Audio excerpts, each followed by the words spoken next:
르네 데카르트는 근대 철학의 포문을 연 프랑스의 철학자, 수학자, 과학자이다. 데카르트는 특히 분석적 기하학을 창안함으로써 이 분야에서도 상당히 중요한 업적을 남겼다.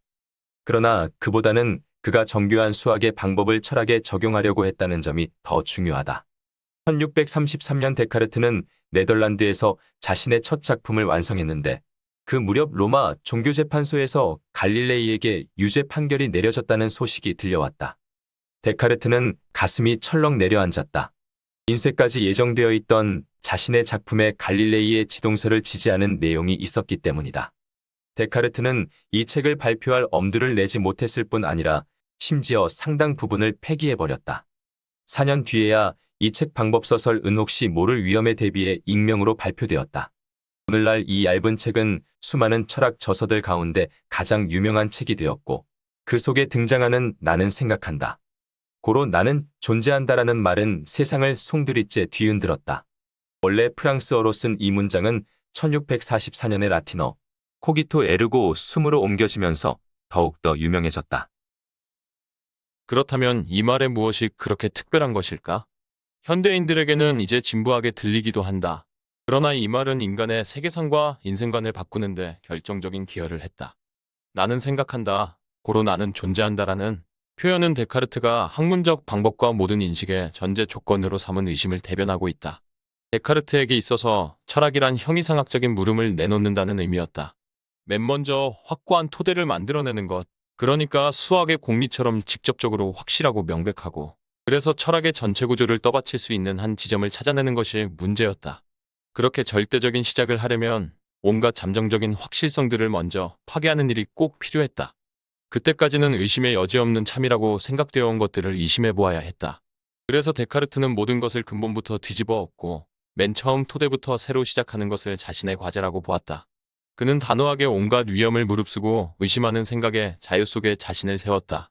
매우 대담하게 이 일을 시작했는데 이런 대담성을 통해 그의 과격한 의심 속에서 새 시대의 철학을 위한 결정적인 출발이 이루어질 수 있었다. 새로운 철학은 데카르트의 뒤를 따라 주체와 그 자유에 기초하게 되었다.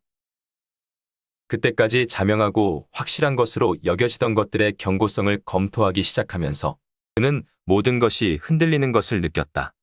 나는 갑자기 깊은 소용돌이에 빠져들었다. 하도 혼란스러워서 발을 바닥에 딛지도 못하고 그렇다고 표면으로 헤엄쳐 올라가지도 못하는 처지다. 맨 먼저 바깥 세계의 존재가 의문스러운 것으로 보였다. 물건들이 정말로 인간에게 보이는 것과 똑같이 그렇게 있다는 것. 심지어는 그들이 도대체 존재한다는 사실 자체가 의문스러워졌다. 우리는 감각이 우리를 속이는 것을 자주 경험한다. 그러나 이런 의심 속에서도 자신의 육체적 존재의 확실성만은 그대로 남는다. 하지만 육체적 존재라고 생각하는 것은 그냥 꿈일 수도 있다. 어쩌면 삶 전체가 지속적인 꿈이라는 정신 나간 생각이 참일 수도 있다. 이런 붕괴 속에서도 한 가지 확실성은 남는다. 꿈속에서도 유지되는 없앨 수 없이 참된 것들이 있다.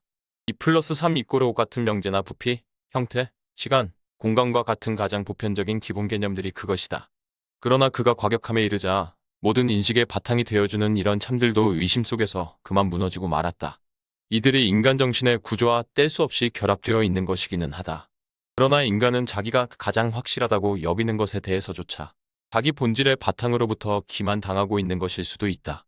이렇게 세 가지 단계를 통해 가장 밑바닥 지점에 도달한 의심은 여기서 문제가 되는 것이 무엇인지를 보여준다.